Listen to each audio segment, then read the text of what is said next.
Our next speaker is from Bitcoin Unlimited, Antony Zegers. Right here, all right. And Anthony will have a Q&A session at the end.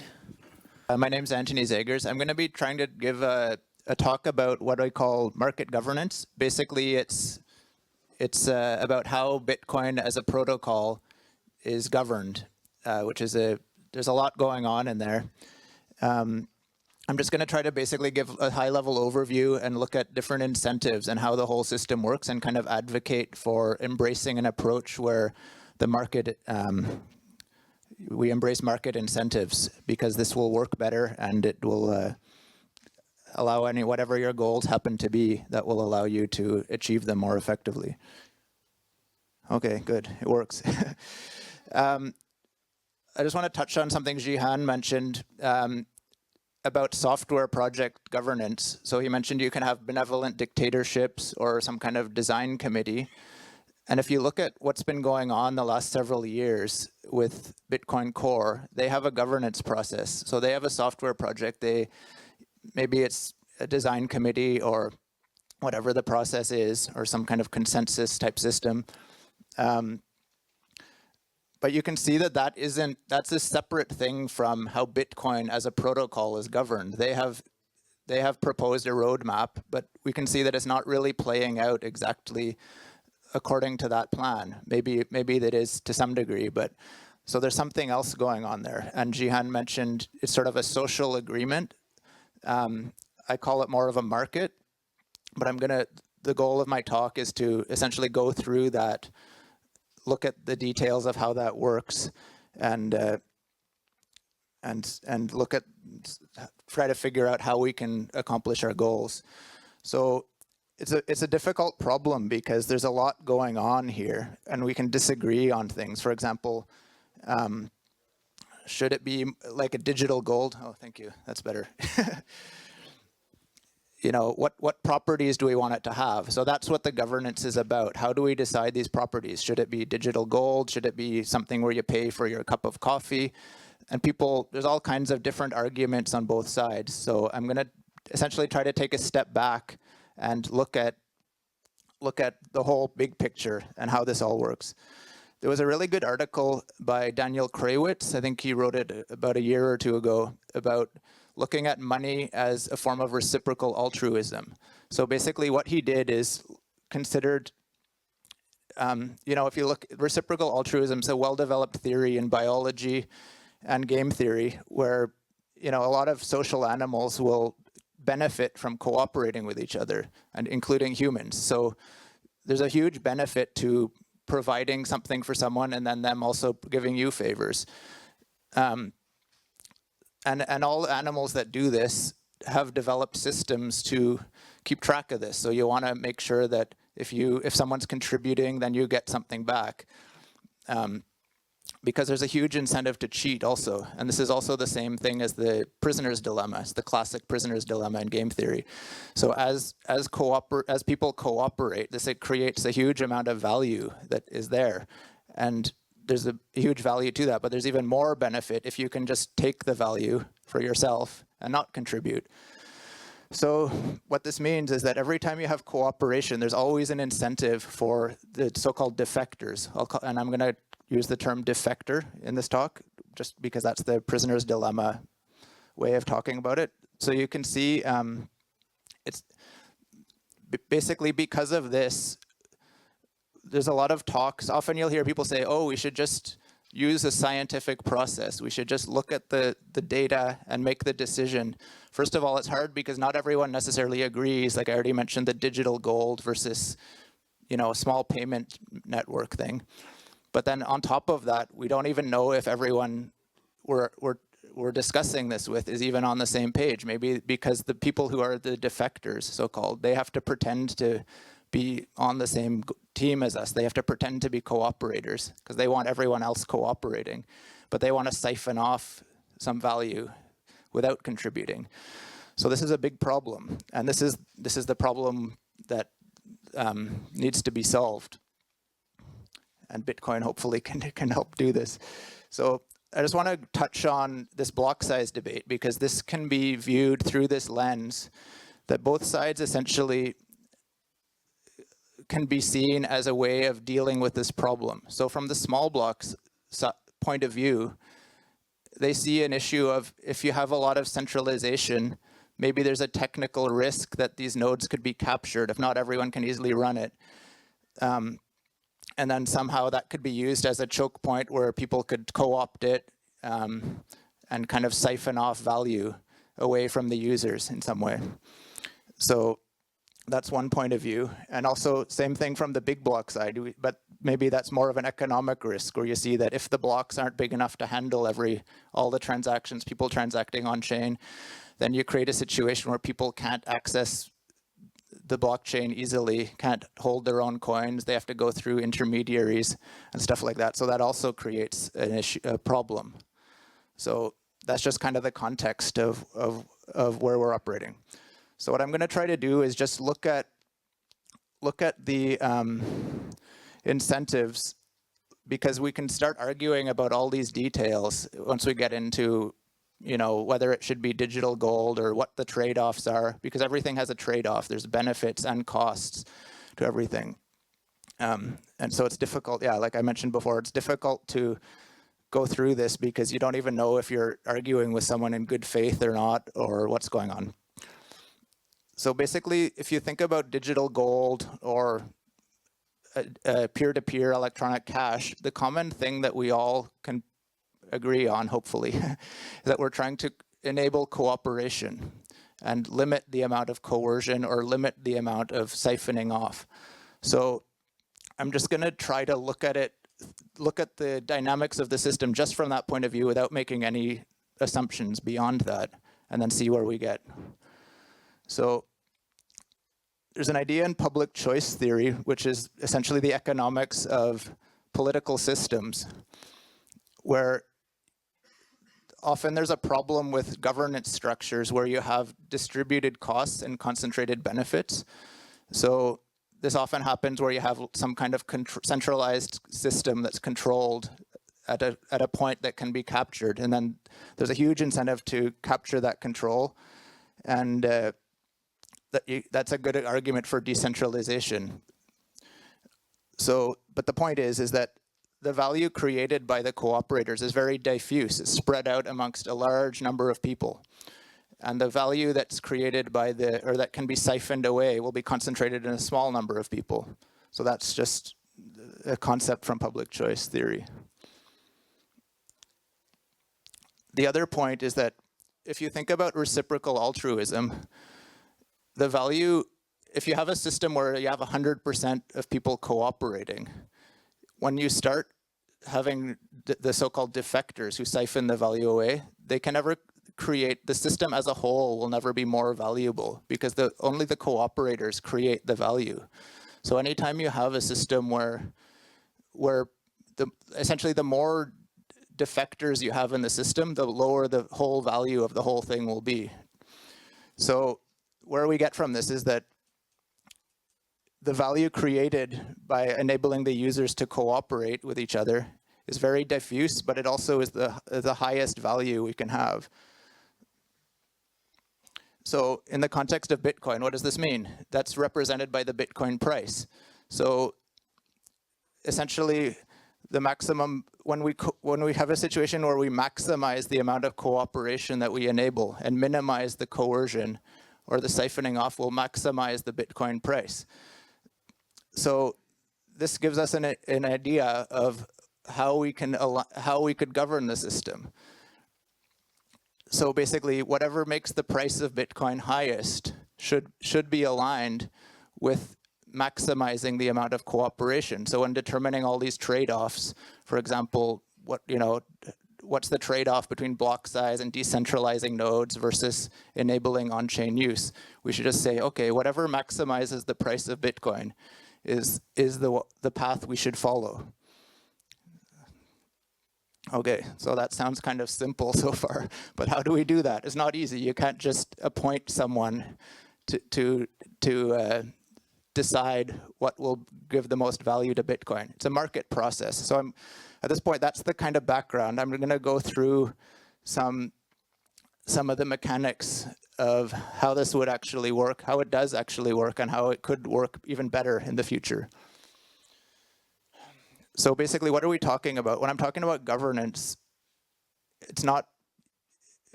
essentially what we're talking about is the consensus rules or the validity rules on the network. So there's many validity rules. Some of them are just technical things like how the block header is constructed and stuff like that. Some of them are the coin limit that give the Bitcoin its properties. So we can kind of divide them into two categories, I think. One is essentially just technical parameters that we all have to agree on for technical reasons that we can agree on consensus. And some of them are things that are giving Bitcoin certain properties that we want, essentially giving it its monetary properties. And all of these rules, enforcing the rules, has benefits and it has risks, or it has costs. So if you look at the benefits, why would you want to enforce validity rules? If you're a block producer, if you're a miner, you want to produce blocks that everyone will accept. So you don't want to just produce something that other people will reject, because then you don't make any money, obviously. So for block producers, there's a huge incentive to be conservative in the rules you enforce when you create blocks. And for everyone on the system, there's incentives. For example, like say the coin issuance limit, there's an incentive for everyone to enforce this rule, because that creates a system which has properties that we want. Similarly, enforcing a rule also has risks. So if you're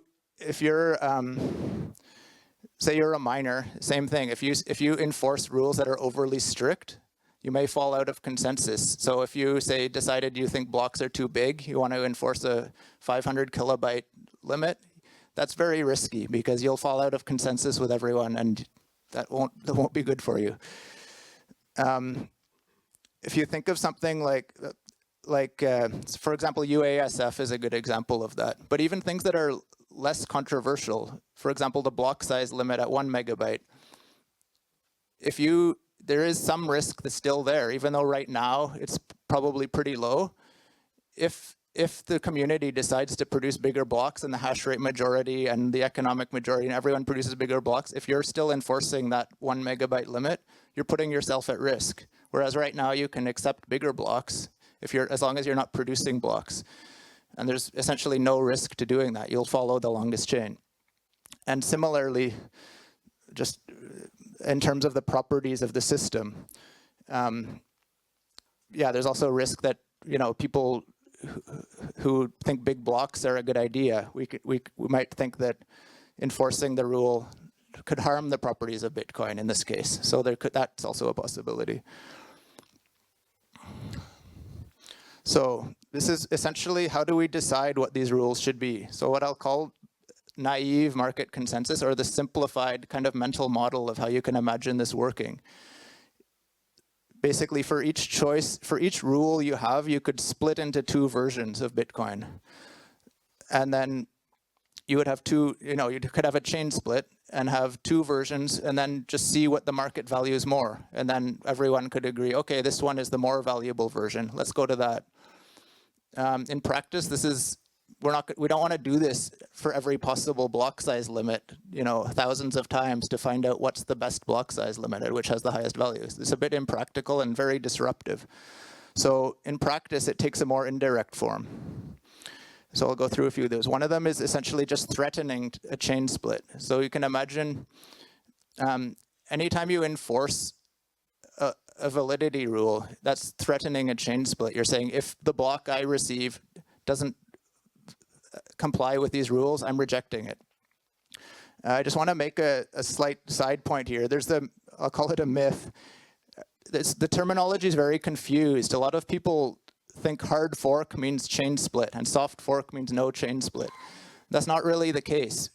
Anytime a minority, a hash rate minority, or someone with no hash rate enforces stricter rules than the hash rate majority, that causes a chain split. So that can be caused by a hash rate majority loosening the rules, which is a hard fork. and a minority don't follow along, and they remain enforcing the stricter rule set. So that's where a hard fork software change can cause a chain split. But you can also have the opposite. You could have a minority begin enforcing a stricter rule. So this is where something like the UASF BIP 148 could cause a chain split, even though it's a soft forking change. So I just want to clarify that terminology. It gets sort of confusing. And then there's a really good book by Thomas Schelling about coordination strategies and how this all works. But one part I just wanted to touch on here quickly is a commitment strategy. So this idea of saying, okay, I'm going to split away from the chain, it works if you have some kind of credible threat. So you can imagine it's like a game of chicken where two cars drive at each other, and whoever veers away the first loses the game. So if you rip out your steering wheel and show that to the other person and then drive at him, that gives you that gives you an increased probability you'll win the game. But it's also obviously risky because you could crash into him, right? So it increases the odds of winning, but it also increases your chance of a catastrophic crash. The one way you can think about software or how Bitcoin works is running a particular version of software. It's like a commitment strategy. If you're running software that can't handle bigger blocks, that's telling everyone it's impossible. Right now, if someone produces big blocks, we know that everyone's running software, or the majority of people are running software that can't handle that. So that's a commitment strategy. So whereas if you allow people to change that, that's like adding the steering wheel to the car, where you can change the rules if needed, if you see the other thing coming towards you, and then you can decide, is the risk worth the reward or not? Because maybe it is. If you feel very strongly that this is an intrinsic rule that you don't want to be broken, you can make that choice, but maybe you don't. So you can make that trade-off. Okay, so that's the theory. And then I'll just touch on a few things about the practical aspects. Maybe I won't talk that much about competing clients. Jihan gave a good overview of that, but essentially the idea here is that it's easy to say, oh, we should just enforce these rules, but it's actually all the practical implementation details and all that cause a huge amount of friction. So this is where having competing clients allows a lot better signals between what you actually want to do, which rules you want to enforce, and what you can do. And this needs things like projects that have a good community, a good development pipeline, testing processes, and all this stuff. So there's a lot of overhead there. So that's why it's important to have multiple implementations. Again, hard forks. There's a lot of talk about avoiding chain splits and avoiding hard forks. And maybe there are maybe some downsides to having a chain split, but there's also benefits to it. Because that's where you get a clear signal, and doing changes in a way where you allow for that possibility gives a strong signal to the block producers and to the whole community of what the investors want. If there's the possibility of having a distinct choice, then that allows you to make that choice more easily. Instead of it right now, it's a little bit difficult to know what people really want. So we shouldn't fear it, basically. It's just a trade-off. Okay, in terms of miners, all miners can do is produce blocks and hope that people accept them. So there's this idea of giving power to the miners, which is a bit of a mischaracterization, because the miners, all they can do is extend the longest chain and produce blocks on the hopes that others will accept it. The market really needs to value those blocks that they produce.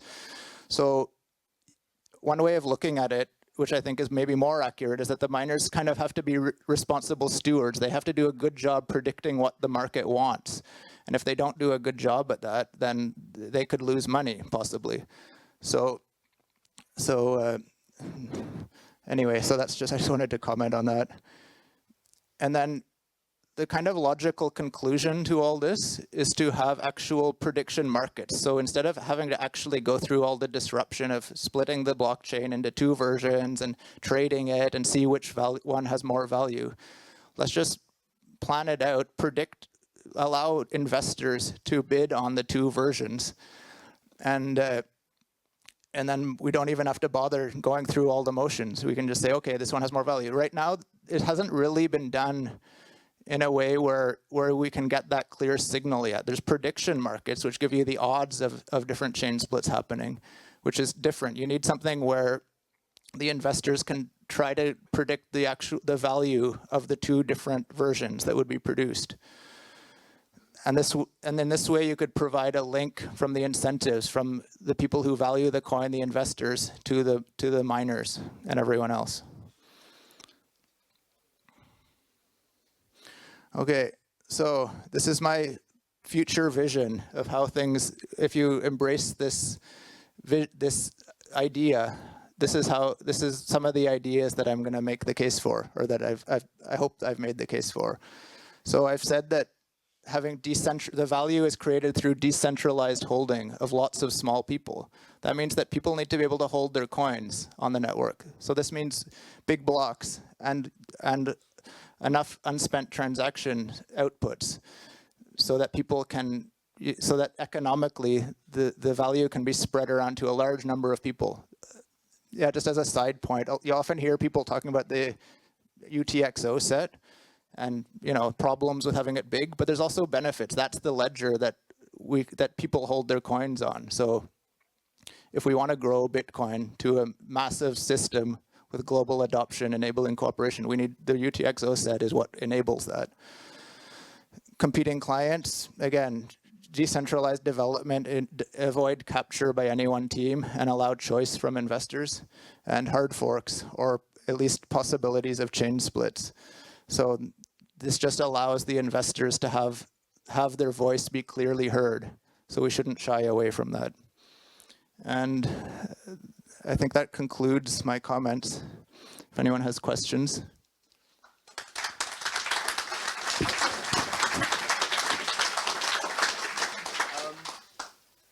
Let's see. I just wanted to ask, hello. Real quick, when you were saying small groups can siphon off, how would they be siphoning off value from the main group? I wasn't clear on that. I guess so basically the users of the system are the ones who are the cooperators in that context. So if you imagine, for example, I guess it's easier to give the example of just normal money in the real world, where people use money to trade with each other. But then there's a central issuer who just creates it out of thin air. So the person who's creating it out of thin air has this token that says, I've traded goods and services, but they really haven't. They just created it out of nothing. So yeah, I mean, you'd have to, I don't know, I don't really want to speculate too much on how exactly that could happen in Bitcoin. But for example, anytime you have gatekeepers or centralized points of control, so if people can't transact using Bitcoin and they have to go through gatekeepers, you could imagine they could create some kind of requirement or fees or something like that. Okay, you weren't thinking of a specific act that's going on right now? No, okay. No, not specifically. It's just the theory. It's just kind of like looking at the concepts. So I really like the idea that you had early on, basically talking about cooperation increases value, value increases cooperation. It sounds kind of like a virtuous circle that we could be going for here. I guess the question is, how do we, of all of the many potential paths that Bitcoin could take and use cases we could target and users we could target, how do we try to aim for what that greatest value could be? Like, is that another potential case for prediction markets of saying, like, these are all the potential features we could add or people that we could target? And how do we find which ones will be the most compelling for, a global audience? Yeah, well, I mean, I guess that's kind of what I'm trying to get at with this mechanism of how this, like when I talk about the market governance mechanisms. So yeah, you'd have to basically have people propose, like I'm talking about the base protocol. So propose various changes if you want to do that. And then, yeah, it would be some kind of prediction. Like I mentioned, you could have prediction markets and possible hard forking changes if necessary or not. To look at that, yeah, it's because you can't just centrally plan it. It has, and we don't know. Like no one person will know what's the best path forward. So we want a system where people bet on it or put their money behind their opinion and make money if they're right and lose money if they're wrong. Yeah, essentially. I guess it's tricky because we're worrying about making changes to the base protocol layer, but it may very well be that the real added value occurs when people are building other applications on top of that base protocol layer. So, how do we figure out what the most valuable applications on top of it will be, and how can changing the base protocol layer bring that value, or the ability for people to bring that value? So. Yeah, well, it's very complicated to think about all the different possibilities, but I guess I've basically made the argument that having the highest value of Bitcoin as the asset should represent the highest cooperative benefit for the whole community. And then that would include, like, if that enables all kinds of stuff to be done on top of it, then that would also, that should add to that value also. So yeah, it's great to build more on top.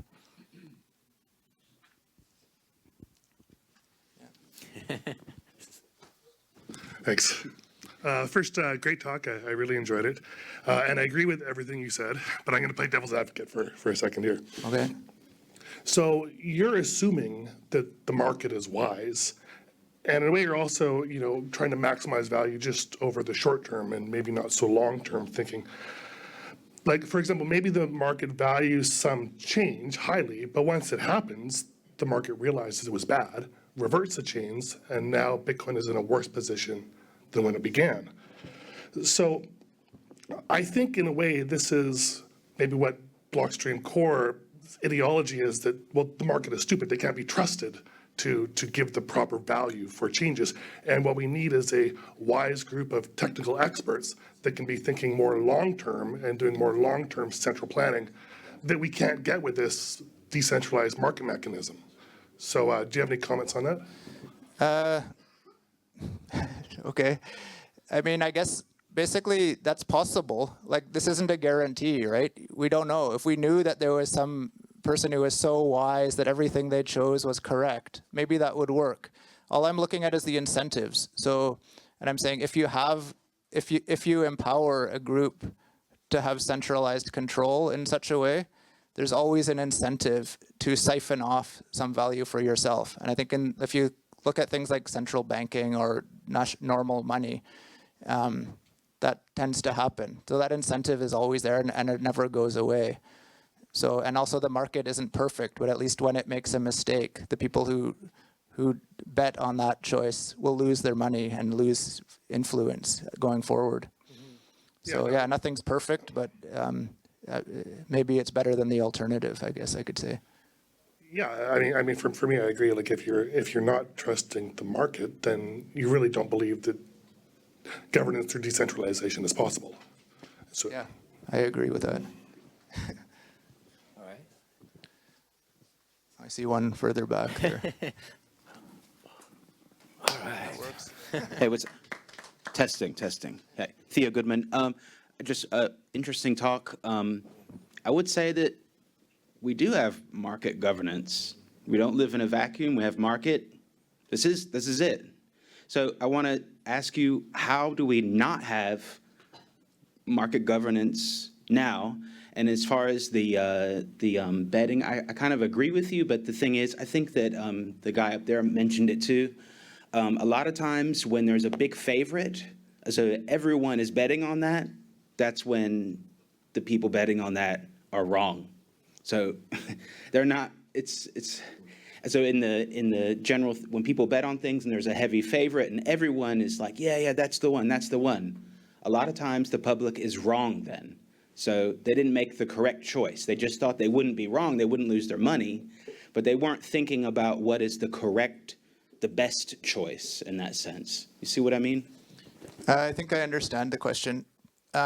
First of all, on your comment that we already have it, yeah, I totally agree. Like, we have market governance now, and I did kind of phrase it in the way of why we want this. But I think the part of the problem is a lot of people just don't realize it. So they act in a way where you think, oh, we just kind of all agree together communally somehow, and that's what it is. So I think it's just better for everyone if they understand the dynamics of, okay, we have a market governance, it is a market process, and then you can direct your efforts if you want to make some change more appropriately. On the other one about people betting and just betting on the winner, I guess I don't really have a strong opinion on that, other than a lot of the way that things have been structured in the past is kind of like a prediction market where you are just betting on which one will prevail. But I think it's possible also to have some kind of future trading where you bet on, if the coin is created, what would its value be? And then if it doesn't end up being adopted, you don't necessarily lose anything. It could get a little complicated. People would have to think it through a bit. But yeah, and also it's maybe not perfect, but that's just some ideas. Any more questions? Okay, thanks everyone. Oh, wait, question? Oh. Yeah. Hello. Yeah. So one short comment on that would be, maybe this is like a question of time scale, right? Like, if you have a futures market for like 10 years out, then people might say, okay, well, I predict for in 10 years this will be the chain that will be successful, and like we did a mistake with Segwit, for example, and it was all bad. Like, if you have some kind of market for that, then that could solve that, right? Yeah, maybe. I mean, I think going forward, like, I guess the way I view it is, if this happens, if people start doing prediction markets and there are changes that get adopted, then people will learn and realize, okay, this is a way that things can operate. And then going forward, it might be easier to have these signals more clearly felt. Like right now, there's a lot of essentially friction, partly due to just the status quo, and it's hard to change from the status quo, and partly due to just how things have operated in the past with one dominant implementation. And, so maybe once all this infrastructure and also just people's understanding and mindset wraps around this idea, that might improve things a lot. Oh, I see one back there. Here.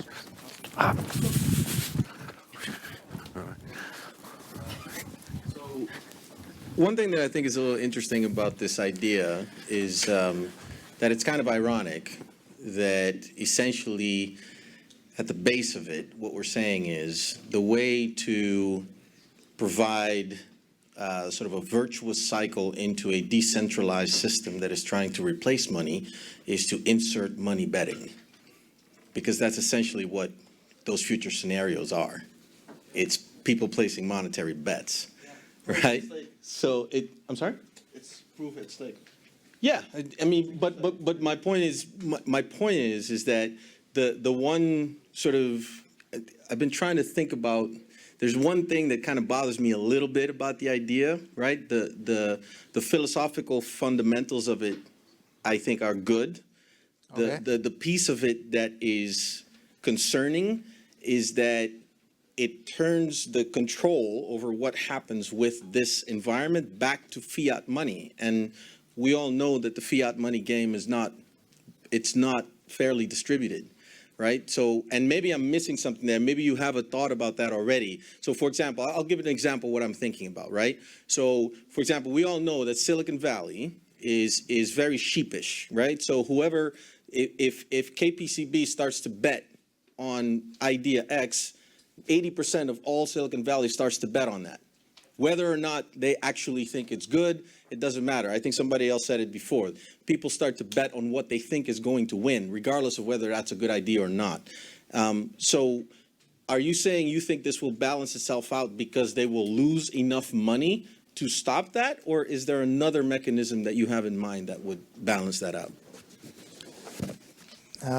Okay, I don't know. I guess I see the idea of I don't think it necessarily relies on fiat in any way, because you can just bet the two chains against each other if you want to.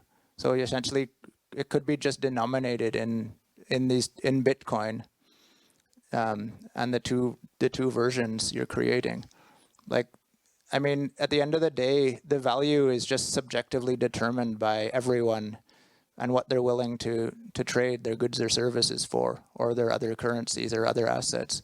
So whether or not that's fiat or something else, or another cryptocurrency, or Bitcoin itself in two versions, yeah, I don't know. I guess I don't see that as a central issue to it. I don't know if I answered the question or not. Sorry. It's a complicated thing. I'm still thinking about it. I'm just trying to understand. So, for example, if Bitcoin, if we're trying to decide the future, so where to go, we're trying to decide where is Bitcoin going. So we're placing a bet, and the bet is denominated in Bitcoin. I don't. Something about that doesn't equate in my head. If I'm making a bet, your fundamental idea is make people make a bet that they take a risk of a major loss, and that is the incentive that will ultimately drive a more level playing field, because the risk of loss is what makes you stop doing crazy things. That's essentially the idea, right? Yeah. Okay, so so that risk of loss can't be in the same denomination. Because then it's basically you're just turning around in a But you're short essentially splitting into two versions. So imagine we have a big block.